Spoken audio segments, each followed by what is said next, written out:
Assalamu alaikum wa rahmatullahi wa barakatuh. Alhamdulillahi rabbil alamin, wassalatu wassalamu ala ashrafil anbiya'i wal mursalin wa ala alihi wa sahbihi ajma'in wa man tabi'ahu bi ihsanihi ila yawmiddin wa ba'd. Baada ya kumshukuru Allah tabaraka wa taala na kumtakia rehma na amani mtume wetu Muhammad sallallahu alayhi wasallam, tunaendelea na mfululizo wetu wa darasa zetu katika channel yetu ya Kamna Hijama Clinic Center. Mara nyingi tumekuwa tukitoa masomo ya hijama, lakini leo kidogo tumegeukia upande wa mtu kujijua dalili miongoni mwa dalili za mtu mwenye mashetani. Na leo tutakuwa tunazungumzia episode yetu ya mwisho kuanzia dalili ya 31 mpaka ya 41. Kwa katika hizi dalili ya 41 tulizozikusanya katika masomo haya, tunaamini itawasaidia walio wengi kujitambua juu ya hali zao, kwamba je, na wao ni miongoni mwa walioathirika au wamesalimika.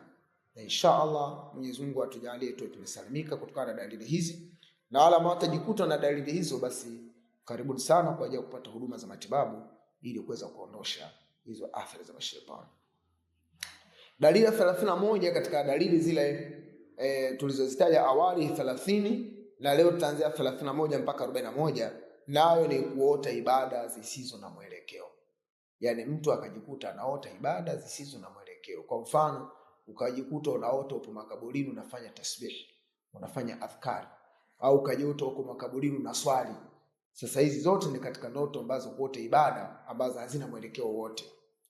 Wewe utakuwa unaviashiria miongoni mwa viashiria mtu mwenye mashetani. Dalili ya 32, kulia au kusema au kucheka au kupiga kelele usingizini. Hizi ni katika dalili nyingine za mtu mwenye mashetani. Ukajikuta unalia usingizini au unaongea usingizini, ikiwa ni mtoto, ikiwa ni kijana au mkubwa, au kuota unacheka au ukacheka kabisa kwa sauti usingizini, au ukapiga kelele usingizini. Hizi zote ni katika viashiria kwamba wewe utakuwa una mashetani. Dalili ya 33, kuchanganyikiwa katika swala, kuyumba au kusinzia. Ukajikuta wewe una hali na kutokea, ukiingia tu katika swala tayari umesahau, umeshachanganyikiwa, uko rakaa ya kwanza, uko rakaa ya pili, uko rakaa ya ngapi uelewe. Lakini pia ikaambatana sambamba na kuyumba, ukawa unayumba kama mlevi katika ibada ya swala, au ukajikuta sio tu kuyumba, kusinzia pia, ukajikuta unapata usingizi mzito ukiwa muda wa swala, basi ujue wewe tayari umesibiwa na mashetani. Dalili ya 34, kuota mtu amekufa au kupewa taarifa ndotoni na ikatokea kuwa kweli bila sababu za uchamungu. Yaani kwamba wewe ukawa umelala usingizini na mara kwa mara huwa zinakujia ndoto fulani amekufa, au kupewa taarifa ndotoni, au ikatokea kwamba kuwa vile ulivyoota ikani kweli, lakini wakati wewe sio mcha Mungu.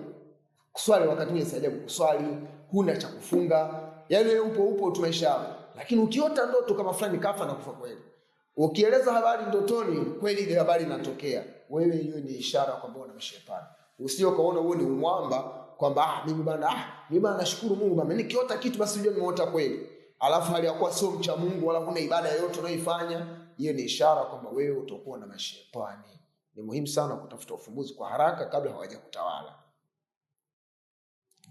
Dalili ya 35, kuota watu wa kutisha. Yaani upo usingizini ukaota watu wa kutisha, majitu ya miraba minne, majitu meusi na tisha.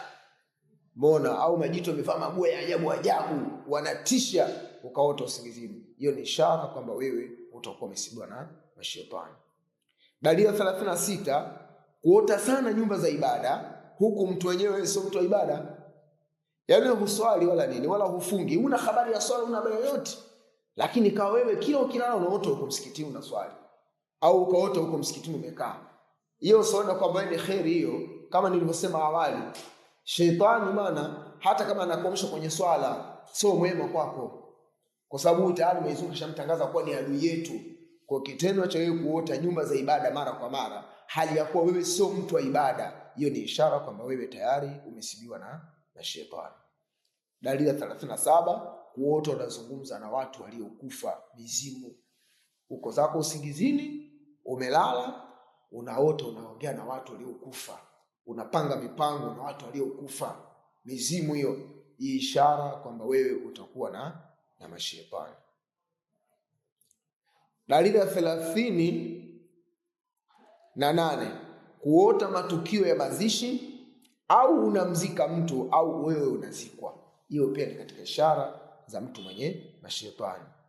Kuota matukio ya mazishi au unamzika mtu au unazikwa wewe mwenyewe. Hii ni ishara miongoni mwa ishara za mtu mwenye mashetani. Kwa kuota matukio ya msiba mara kwa mara, au wewe unazika watu au wewe mwenyewe unazikwa, uje hapo na dalili ya mashetani. Hususan unaweza kuwa na majini makabir au majini mayit na mfano wake. Dalili ya 39, kuota kuingiliwa kinyume na maumbile. Umelala usingizini ukaota unafanywa tendo la liwati. Hiyo ni ishara kwamba wewe utakuwa una mashetani. Kuota unaingiliwa kinyume na maumbile, iwe ni mwanaume au ni mwanamke, hiyo itakuwa ni dalili miongoni mwa dalili za mtu mwenye mashetani. Dalili ya 40, kuota mara kwa mara usingizini. Yani mara kwa mara usingizini unaota. Yani ukilala tu unaota. Yani ukilala unaota. Yani imekuwa sasa huwezi kulala bila kuota. Hiyo ni ishara kwamba wewe una mashetani. Ndoto zipo lakini ziwe za wastani. Hiyo ni maalum. Lakini kwamba ukilala wewe basi lazima uote. Ukilala umeota. Hii ni ishara kwamba wewe utakuwa na mashetani. Na dalili ya 41 ya mwisho, kuibiwa pesa hata zikiwa zimefungwa ndani ya draw. Ukajikuta wewe unapata hali ya kupoteza fedha ndani ya nyumba yako mara kwa mara. Hata kama umezifungia ndani ya draw, zile fedha zinapotea. Hiyo ni ishara kwamba wewe utakuwa na mashetani. Ndugu zangu, dalili za 41 ambazo tumezikusanya ni miongoni mwa dalili ambazo ni maarufu sana, zinafahamika kuwa ni mtu anaweza akamesibiwa na mashetani. Na zipo zaidi ya hizi, lakini nimeziorodhesha chache miongoni mwa nyingi, ambapo hizi ambazo tumeziorodhesha naamini zitakusaidia wewe ndugu yangu kujifahamu juu ya hali yako. Kama utakuwa ni miongoni mwa waliosibiwa au umesalimika, utaweza kujielewa. Kwa dalili hizi 41 toka episode yetu ya kwanza mpaka leo episode ya 4, naamini tutakuwa tumefahamisha umma juu ya matatizo yanayohusiana na mashetani. Na kwa viashiria hivi ambako au kwa darasa hili, inawezekana mwingine katika hizi zote hizi akawa hana kabisa njia nyingine ya kuweza kujibaini kama una mashetani au una sihiri, kwa maana umesibiwa na uchawi. Basi ni kutawadha udhu wako vizuri, na baada ya kutawadha basi unakaa ukiwa umeelekea qibla, afu umpate mtu mwenye imani, mtu mwenye kujipamba na akhlaqi nzuri, asome Ayatul Kursi akiwa amekunyoshia kidole cha shahada katika uso wako. Asome Ayatul Kursi kama 3, kama atasoma 7. Ikiwa kama una mashetani, lazima kuna hali itatokea, kwa sababu mwingine inawezekana kabisa hizi dalili zote hana, lakini mwili wake umekuwa ni mtu haieleweki, yani afya yake haieleweki. Basi uchunguzi mwingine ambao hauhitaji lamri ni hii, kumtazama yule ambaye anaweza kukusomea Ayatul Kursi, akiwa na udhu na ukiwa na udhu, halafu akanyoosha kidole cha shahada kuja kwenye macho yako akiwa anasoma Ayatul Kursi. Wallahi billahi wa tallahi, ikiwa wewe una uchawi au una majini katika mwili wako, lazima kuna viashiria vitatokeza. Mmoja wapo, unaweza kujikuta macho yanatoka machozi, au unaweza kujikuta unapata vibrate, unatetemeka mwili, au unaweza kujihisi mapigo ya moyo yanaenda mbio, au wakati mwingine mtu anaweza akaanguka hata chini baada ya kufanywa hiyo kitu. Hiyo itakuwa ni ishara kwamba huyu mtu tayari amesibiwa na mashetani, hapo utambaini. Kwa hiyo wale wanaopiga lamri ni kujitakia wenyewe na kutafuta hasama na Mwenyezi Mungu Subhanahu wa Ta'ala. Ziko njia zinazokubalika kisheria, zipo njia ambazo zinakubalika kwa mujibu wa Qur'an na Sunna za kumchunguza mtu ili kubaini ana aina gani ya mashetani na hatimaye kuweza kumpatia ufumbuzi uliokuwa sahihi. Kwa haya machache, mimi daktari wako Omar Kamna, mkurugenzi wa Kamna Hijama Clinic Center. Kamna Hijama Clinic Center inapatikana Dar es Salaam, wilaya ya Ilala, Chanika, kata ya Buyuni, eneo ya Kwasinga. Ukishuka hapo Kwasinga utakuwa umefika karibu kabisa na kliniki yetu. Lakini pia kwa njia yetu ya mawasiliano 0764706448 au 0758519116.